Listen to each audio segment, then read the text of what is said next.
আলো জ্বালাইস না, আলো জ্বালাইস না। স্বাগতম লণ্ঠ নিয়ে।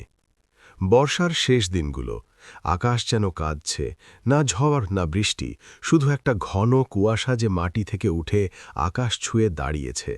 সুন্দরবনের ঠিক পাশের এক নামহীন গ্রাম। গ্রামের নাম চাঁদপুর, কিন্তু কেউ এখন ওই নামে ডাকে না। সবাই বলে লণ্ঠনির গা। গায়ের মাঝখানে একটা পুরনো মসজিদ, মসজিদের পাশেই একটা বাঁশবাগান, আর সেই বাঁশবাগানের ভিতরে, যেখানে সূর্যের আলো কখনো পৌঁছায় না, সেখানে একটা ছোট্ট কুঁড়ে ঘর।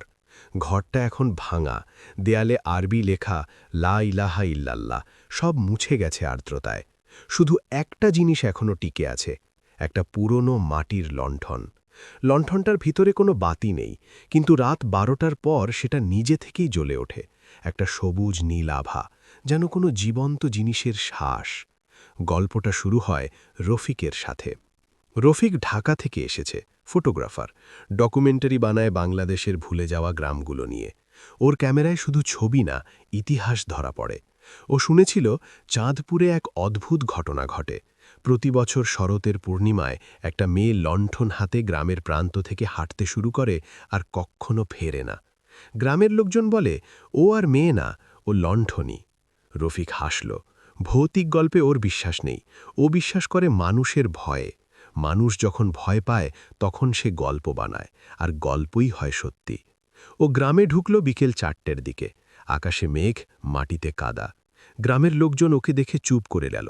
কেউ কথা বলল না, শুধু এক বুড়ো মাঝি, যার চোখ দুটো যেন কাদায় মাখা, বলল, ওই বাঁশবাগানে রাত কাটাইস না, ওখানে লণ্ঠনই আসে। রফিক হেসে বলল, লণ্ঠনই কে? বুড়ো মাঝি চোখ নামিয়ে নিল। ও আর কেউ না, ও আমাদের গ্রামের আলো আর অন্ধকার। রফিক বাঁশবাগানের পাশেই একটা খালি ঘর পেল। ঘরটা ভাঙা, কিন্তু ছাদ আছে। ওর ব্যাগ রাখল, ক্যামেরা সেট করল। রাত হতে চলেছে। ও ভাবল, আজ রাতে কিছু একটা ধরা পড়বে, হয় গল্প নয় গুজব। রাত 9টা। গ্রামে নিস্তব্ধতা, শুধু ব্যাঙের ডাক। রফিক বাইরে বেরিয়ে এলো, বাঁশবাগানের দিকে তাকালো। কিচ্ছু দেখল না, কিন্তু হঠাৎ একটা আলো। দূরে বাঁশের আড়ালে একটা মদমদে আলো, যেন কেউ লণ্ঠন হাতে দাঁড়িয়ে। রফিকের হৃৎস্পন্দন বেড়ে গেল। ও ক্যামেরা তুলল, জুম করল। আলোটা এগিয়ে আসছে, ধীরে ধীরে, পা ফেলছে না, ভাসছে। ও ক্লিক করল, ফ্ল্যাশ জ্বলল। আলোটা থেমে গেল। রফিক দৌড়ে গেল, বাঁশবাগানের ভিতর ঢুকল। কিচ্ছু পেল না, শুধু একটা জিনিস, মাটিতে একটা ছোট্ট পায়ের ছাপ, কিন্তু পায়ের আঙুলগুলো উল্টো দিকে। ও ফিরে এলো ঘরে, হাত কাঁপছে। ও ভাবল হয়তো কোনো শিশু, কিন্তু শিশুর পায়ের ছাপ উল্টো হয় না। রাত 12টা। ঘরের জানালা দিয়ে একটা আলো ঢুকল, সবুজ নীল। ও তাকালো, জানালার বাইরে হাওয়ায় ভাসছে একটা মেয়ে। মেয়েটার চোখ দুটো ফাঁকা, মুখে কোনো ঠোঁট নেই, শুধু একটা গর্ত। হাতে একটা মাটির লণ্ঠন, লণ্ঠনের ভিতর থেকে কান্নার শব্দ আসছে। রফিক চিৎকার করতে গেল, কিন্তু গলা শুকিয়ে গেল। মেয়েটা জানালার কাছে এলো, ওর চোখের ফাঁকা জায়গা দিয়ে রফিকের দিকে তাকালো, তারপর বলল, আলো জ্বালাইস না। রফিক পিছনে হটল, পা পিছলে গেল, মাথা আঘাত লাগল, অজ্ঞান হয়ে গেল। সকালেও জেগে উঠল, সূর্য উঠেছে, বাঁশবাগান শান্ত, কিন্তু ওর ক্যামেরার মেমোরি কার্ড নেই। আর ওর হাতের তালুতে একটা ছোট্ট দাগ, যেন কেউ গরম লোহা দিয়ে ছাপ দিয়েছে। দাগটা আসলে একটা লণ্ঠনের আকৃতি।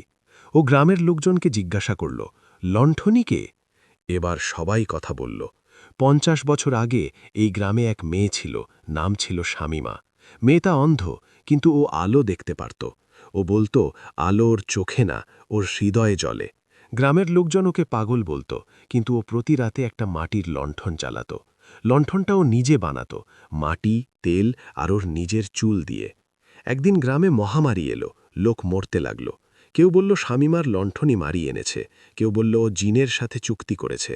গ্রামের মাল্লারা ওকে ধরে ফেলল, ওকে বাঁশবাগানে নিয়ে গেল, ওর হাতের লণ্ঠনটা কেড়ে নিল। তারপর ওকে জীবিত পুঁতে দিল। ও মরার আগে শেষ কথাটা ছিল, আলো জ্বালাইস না। সেদিন থেকে প্রতি বছর শরতের পূর্ণিমায় শামিমার আত্মা ফিরে আসে। ও লণ্ঠন হাতে গ্রামের প্রান্ত থেকে হাঁটে, আলো খুঁজতে, কিন্তু কেউ ওর লণ্ঠন জ্বালায় না, তাই ও অন্ধকারে আটকে যায়। আর যে ওর আলো নেয়, সে ওর জায়গায় অন্ধকারে আটকে যায়। রফিক বুঝল ওর হাতের দাগ সেই চুক্তির ছাপ, ও এখন লণ্ঠনির অংশ। ও গ্রাম ছেড়ে চলে গেল, কিন্তু প্রতি রাতে 12টার পর ওর ঘরে একটা মদমদে আলো জ্বলে, আর ওর কানে একটা ফিসফিসানি, আলো জ্বালাইস না। ও জানে একদিন ওকে ফিরে যেতে হবে লণ্ঠনির গায়ে, আলো জ্বালাতে, কারণ আলো না জ্বালালে অন্ধকার জ্বলে ওঠে। তুমি আলো জ্বালাবে?